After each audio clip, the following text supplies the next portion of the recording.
structure evolving, or is it, are there some like immutable truths about story structure that just will never change? The way I started thinking about it was because like you're a big proponent of Blake Snyder's Save the Cat. I have my own version of it, which has certain similarities because there's overlap in story structure. But both of those books, Blake's book is now 14, 15 years old. Mine is 11 years old. And I haven't really revisited it. I've been like kind of too busy working and doing stuff.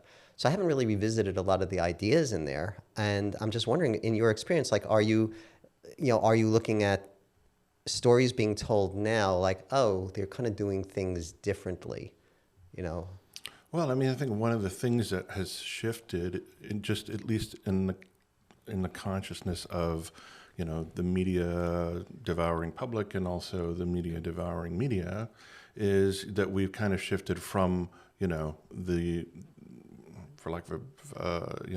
better or worse, from movies to TV. And so all of that structure gets stretched out over a longer period of time, and sometimes it's harder to see it in the same way, but then you can take things and break them down season by season or episode by episode, and then you see the structure, but it's like it's just the structure within the bigger structure. And when you went to movies before, you often didn't have to do that. It was like beginning, middle, and end, and orphan, wanderer, warrior, martyr kind of stuff. And so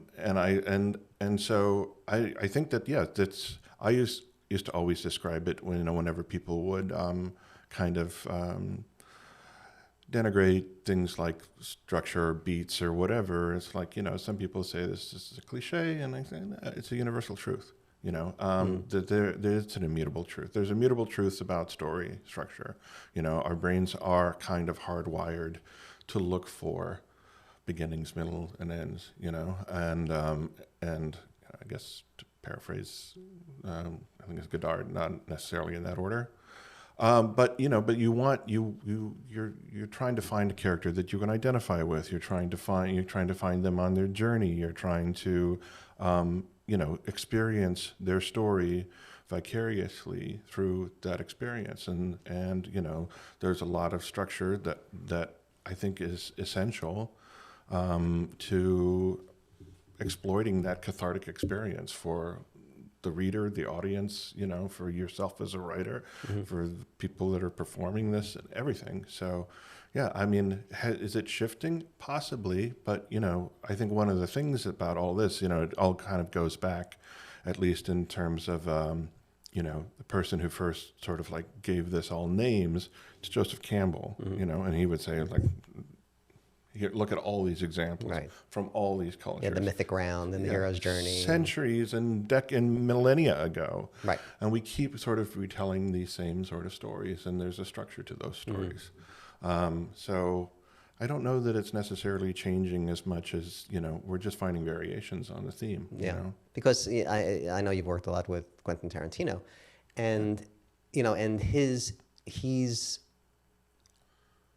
deceptively a strong structuralist, even though his movies jump all over the place. But that's the brilliance of like understanding story structure, and then okay, I know how to get. I know I need to be here. Death and resurrection, or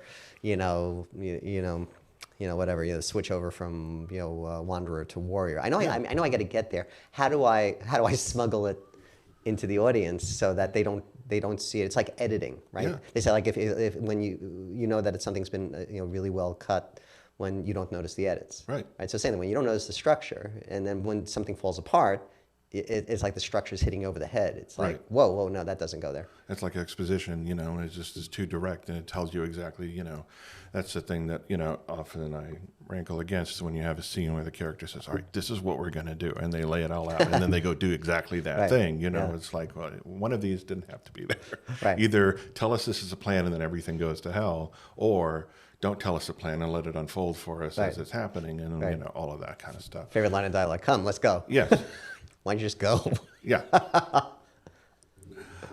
So yeah, I mean, so I don't, you know, I don't know that structure is really changing that much. I just think that sort of possibly the ways we think about it, or you know, when you see something that's really well done, and like you said, it's like the cuts are seamless, Right. and you don't see the needlework, you know, and it's just like, wow, that's just an amazing piece of material. Yeah. And but I think you feel it on a subconscious or unconscious level. Yeah, no, there's actually, I had the chance to talk to a neurophysicist. I don't even, no, I can't tell you what a neurophysicist actually does, but I did speak to a neurophysicist, and we're talking about storytelling and sort of how the brain works with story and spatial relationship, Yep. you know, to storytelling. It was fascinating stuff. But one of the points that he brought out was this idea that we have a biological imperative for storytelling, because, you know, going back, you know, however many thousands of years, the groups of people who got together and said, okay, we are now forming a group. The ones that told better stories to each other survived at a higher rate than the ones that, well, you believe this and I believe this. We don't have a common origin story. There's no flow. We don't know where our people are going. You know that, right? So there's this weird biological imperative we have for good storytelling. And that's kind of now, you know, it's gone from, God, I hope we survive the night, to, oh, gee, I really enjoyed the Batman, you know, which I did really enjoy the Batman. Yeah. But it was fascinating, that this idea that we can't fight the urge to try to tell good stories, and we can't fight the urge to reject stories that are poorly told. Right. It's like you said, it's the hardwiring.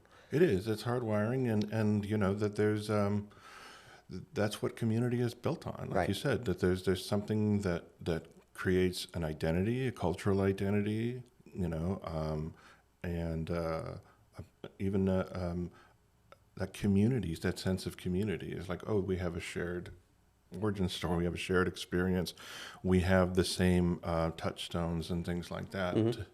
Yeah. So I think that's you know, that's essentially important. I think it's really interesting now, you know, for the first time in such a long time, that, you know, that it seems at least that there's more interest in hearing more diverse stories, and having those stories be told by diverse storytellers. Well, and this goes back in a way to our chat about Shtisel, which is that, you know, you cannot, I mean, look, I'm Jewish, and I have trouble relating to ultra-Orthodox, you know, like, you know, in that world where, you know, they don't speak, there's no English, it's Hebrew and Yiddish, and mostly Yiddish, right? That it's, you know, that, like for me, and I have a sort of a cultural connection to that, I have trouble relating to it. The fact that Shtisel has attracted so many people, like, around the world, speaks to the power of storytelling. That you see yourself. That's Joseph Campbell, Hero with a Thousand Faces. Right. And I think there's also something too. There's like, because it has been traditionally, you know, as a very traditional society, sort of hermetic and kind of closed off, you know, from the rest of you know, what we would say is like, you know, expressions of that we would have seen in the media. It's like, oh, we're getting to see behind the curtain and seeing something that we haven't, you know, we don't necessarily have a lot of experience with. And there's something that's kind of unique and interesting and even like, you know, transgressive or forbidden about, you know, seeing that kind of thing that traditionally would not have been seen by a mass audience before. And I think that that's also, you know, lends itself to storytelling and the idea of, you know, why you're attracted to that. Thanks to WritersRoom Pro, I've had the opportunity to talk to, literally over the last 2 years, hundreds of writers, dozens of showrunners, and it's an interesting mix of, I mean, I'll literally, like, one of the things, and again, this is WritersRoom Pro's podcast, and it's kind of soft advertising for WritersRoom Pro, but it's really more, I just love the opportunity to talk to people about stuff like this. So I'm not really trying to, you know, push WritersRoom Pro any harder than I need to. Well, the last two shows I've been on, we've used it, and I've used it for my own projects. So Thank you. Again, and that was Álvaro Rodríguez. Yeah.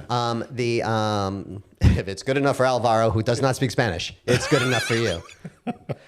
And one of the things you can do when you set up a TV show in WritersRoom Pro, as you well know, as being our favorite client, is you set up what structure, teaser in 4 acts, no teaser, and 4 acts and a tag. It's like you choose it, and not infrequently we'll talk to somebody and they say, oh, we don't do acts, and I'm going, oh yeah, no, I don't. Yeah, I know you're a cable show. It's not like cut to act break. Yeah. I'm not talking about that. I'm just talking about your good old fashioned story structure. He says, no, we don't have it. It's one story.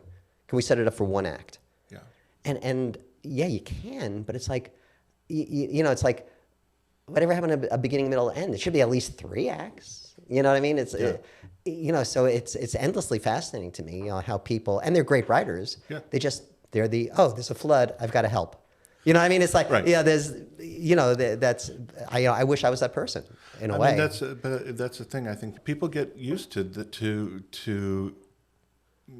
sort of, I guess I call it like pantsing it, just like off, see your pants or whatever. And it's like, but no, you can be a cable show and not have commercial breaks and therefore not need act breaks, but put them in your structure and then just take them out when you write the script.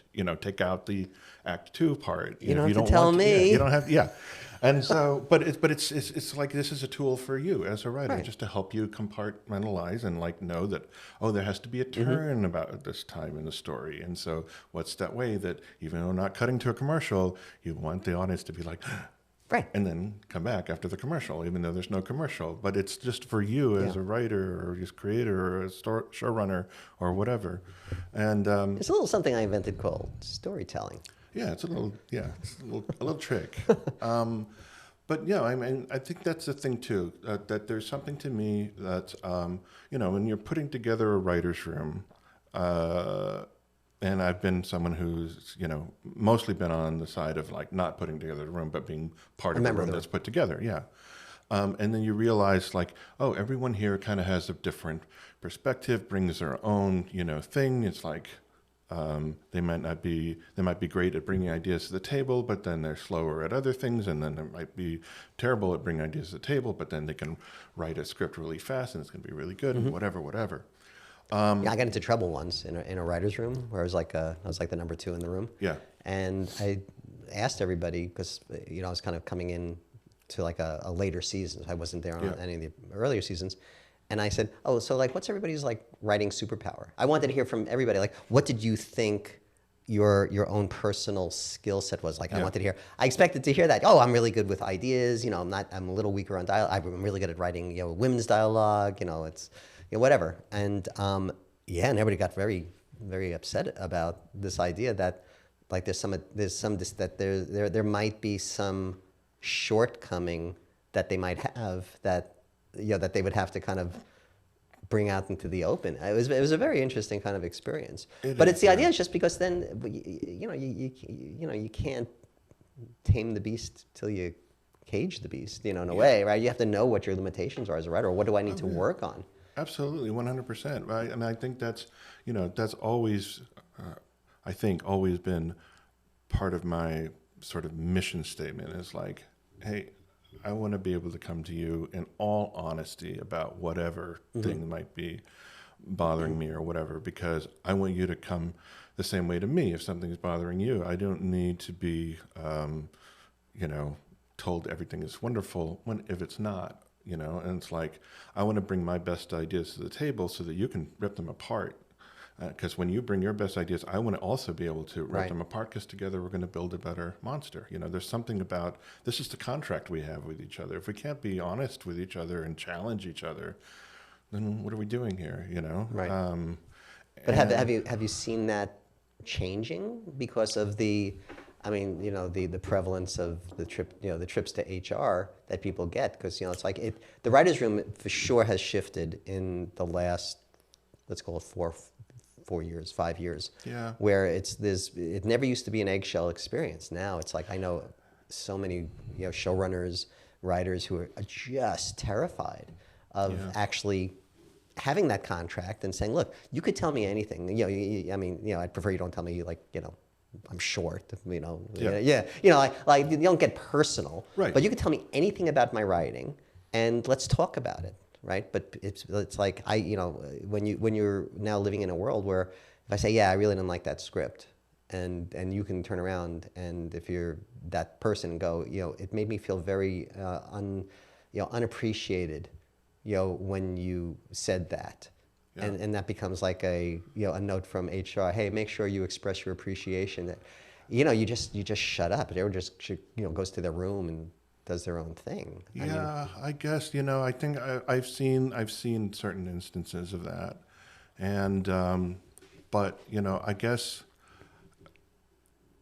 maybe I'm due for an appointment with HR because I feel like I've in whatever role that I'm playing in the room, like I said, most of the time I'm just on the staff, I'm, producer level or whatever, writer, that at least I want to do whatever I can to foster the idea that this is a safe space. Mm-hmm. This is the room at the top of the world. Nobody can touch us now. We should be able to say things to each other. We're going to reveal things about ourselves because that's what we do as writers, is we're going to tell a personal story and then we're going to try to use that for a character in the show and whatever. And also just like, that there has to be some back and forth. When I worked on Seis Manos, that show, I was technically the showrunner of that show, but it was just me and another writer, so I was an EP and he was a co-EP, but it was us in the room together. And people would come to the room and like, are you guys okay? Because it looks like you're going to kill each other. And I'm like, no, we're fine. This is what we do. Right.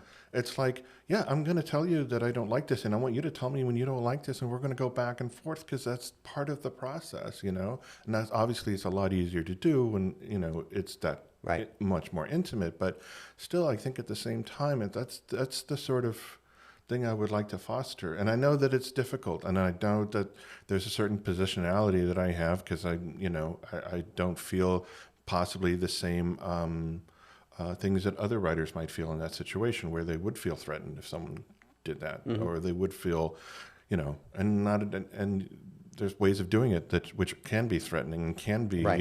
Aggressive or, punitive or whatever that feel like it getting personal. It's not about the story anymore. Right. But you're also, you as a person, you're such a gentle soul anyway, and you're very articulate. You wouldn't like me when I'm angry. I mean, I think I'm just going to say, I just rub people the wrong way. I'm just abrasive. I don't know. No, but it's just like, getting back to the idea too of like everybody has a different skill set. If I had to be that person who is honestly like tracking whatever skills that I have, I'd hope that there are a couple of them. But one of them, I think, is like, I may not be the captain of the ship, but I'm pretty good at making maps. Right. And so you want to have a map maker on board who's going to tell you, this is where we should be going. This is how we can get there. Let's think about, this is where we want to get by the end of the season. So what's the route we need to take to get there? We can take little side quests and little off the path things, but this is the track, and right. There's something that, and that also allows for, getting to one stop along the way and realizing that we may have made a misstep, and so we're going to go back, mm-hmm. and whatever. It seems very pedantic and simple, but it's an immutable truth that you have to make maps.